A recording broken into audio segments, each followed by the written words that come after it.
Happy Wednesday, everyone. Where we last left off, we had some pretty intense stuff happen with our team of Underlanders and Overlanders. And unfortunately, it sounds like Tick may have sacrificed herself for Boots and the rest of the group. So we're going to see what happens after that bridge had come down. Chapter 23. Move it, move it, move it, instructed Rip Red, herding them all from the open bank and into a tunnel. He forced them along for a few minutes until they were well out of sight and hopefully out of smell of the tunnel entrance. At a small chamber, he gave the order to halt. Stop you! Sit you! Slow your hearts. Wordlessly, the remaining members of the quest sunk to the floor of the tunnel. Gregor sat with Temp, his back to the others. He pawed up Temp's back, found Boots' hot little fingers, and entwined them with his own. He had almost lost her. Lost her for good. She would never have had the chance to meet their dad or go back to his mom's arms or play in the sprinkler with him and Lizzie or do anything ever again. He did not want to look at the rest of the questers. Every one of them would have watched Boots and the crawlers fall into the river to stop the rats.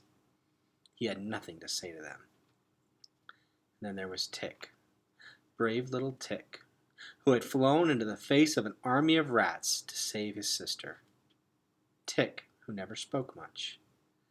Tick, who shared her food. Tick, who was, after all, just a roach. Just a roach who had given all the time she had left so that Boots could have more. Gregor pressed Boots's finger against his lips and felt scalding tears begin to slide down his cheeks. He hadn't cried, not the whole time he'd been down here, and there had been plenty of bad stuff. But somehow, Tick's sacrifice had crushed whatever thin shell remained between him and sorrow. From now on, he felt an allegiance to the roaches that he knew would never fade. He would never again take a roach's life, not here, and not if by some miracle they made it home in the overland. He felt his shoulders begin to shake. Probably the others thought he was ridiculous, crying over a roach. But he didn't care. He hated them. He hated them all. Temp, whose antennas had drooped down over his head, reached out and touched Gregor with a feeler. Thank you? To weep when Tick has lost time? Boots would weep too if she weren't. Gregor couldn't go on as another wave of sobs swept over him. He was glad Boots hadn't witnessed Tick's death. She would have been upset, and she wouldn't have understood it. He didn't really understand it either. Gregor felt a hand on his shoulder and jerked away. He knew it was Luxa, but he didn't want to talk to her. Gregor, she whispered sadly. Gregor, know you, we would have caught Boots and Temp if they fell. We would have caught Tick, too, had there been any reason. He pressed his hand against his eyes to stop his tears and nodded. Well, at least that was a little better. Of course Luxa would have dived after Boots if she'd fallen. The Underlanders didn't worry about falling the way he did. Not with their bats. It's okay, he said. I know. When Luxa sat beside him, he didn't move away. I guess you think it's pretty stupid, me crying over a roach. You do not know the Underlanders if you think we lack tears, said Luxa. We weep. We weep, and not just for ourselves. Not for Tick, though, said Gregor with a trace of bitterness. I have not wept since the death of my parents, said Luxa quietly. But I am thought to be unnatural in this respect. Gregor felt more tears slipping down his cheeks when he thought of how badly you had to be hurt to lose the ability to cry. He forgave Luxa everything at that moment. He even forgot why he needed to forgive her. Gregor, she said softly when his tears had stopped, if you return to Regalia, and I do not, tell Vicus that I understood. Understood what? Asked Gregor. Why he left us with Ripred, said Luxa. We had to have a Gnar. I see now he was trying to protect us. Okay, I'll tell him, said Gregor, wiping his nose. He was quiet for a minute, and then he asked, So, how often do we give Boots the medicine? She still feels pretty hot. Let us dose her now, before we move on, said Luxa, stroking Boots's forehead. Boots murmured in her sleep, but didn't wake up. They slipped a few more drops from the bottle between her lips. Gregor stood up and tried to shake off the pain. Let's get going, he said, not looking at Rip Red. The rat had been in tons of wars. He'd probably seen lots of creatures get killed. He'd told Gox to eat Trayflex. Gregor was sure Tick's death affected him as little as, well, as swatting a roach affected people in New York. But when Rip Red spoke, his voice lacked its usual snide tone. Take heart, Overlander. Your father is nearby. Gregor lifted his head at the words. How nearby? An hour's walk, no more, said Rip Red. But so are his guards. We must all proceed with extreme caution. Bind your feet in webs, speak not, and stay close behind me. We had rare luck on the bridge. I do not think it follows us where we go now. Gox, whom Gregor was beginning to appreciate more as time passed, quickly spun silk slippers to pad their feet. As Gregor held his flashlight for Luxa to put on her pair, the light faded. He dug in his pack and came out with the last 2 batteries. How much longer can your torchlight last? How much longer can your torchlight last? Gregor asked Luxa. That was in Gregor's voice. He had noticed they'd gone to 1 torch when they met up with Rip Red, apparently to conserve fuel. Now the 1 torch burned low. A short time only, admitted Luxa. Your light stick?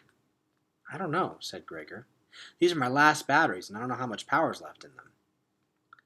Once we have your father, we will not need light. Ares and Aurora can get us home in the dark, said Luxa encouragingly. They're going to have to, said Gregor. The questers regrouped. Rip Red led with Timp and Boots behind him. The tunnel was large enough for Gregor and Gox to walk beside them. Aurora and Ares fluttered along next, making short, silent flights. Henry and Luxa brought up the rear on foot, swords drawn. Rip Red gave them a nod, and they started off, deep, deep into enemy territory. They tiptoed along, scarcely daring to breathe. Gregor froze every time a pebble moved beneath his foot, thinking he had triggered another rat assault.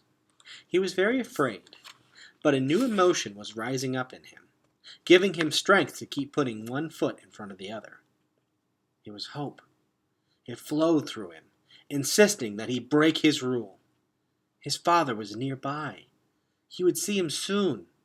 If only they could keep moving forward, undetected. He would see him soon. When they had been creeping along for about half an hour, Rip Red suddenly stopped at a bend in the tunnel. The whole party pulled up behind him. Rip Red's nose twitched furiously as he crouched. A pair of rats sprang from around the bend. In an impossible move, Rip Red tore out one's throat with his teeth, while his back feet blinded the second. In another flash, both rats lay dead. No one else had time to raise a hand. Rip Red's defense confirmed what Gregor had suspected the first moment he looked in his eyes. Even among rats, Rip Red was lethal. Rip Red wiped his muzzle on one of the dead rats and spoke in a whisper. Those were the guards to this passage. We're about to enter open space. Stay against the wall, single file, for the earth is unstable and the fall immeasurable. Everyone nodded numbly, still stunned by his ferocity. It's all right, he added.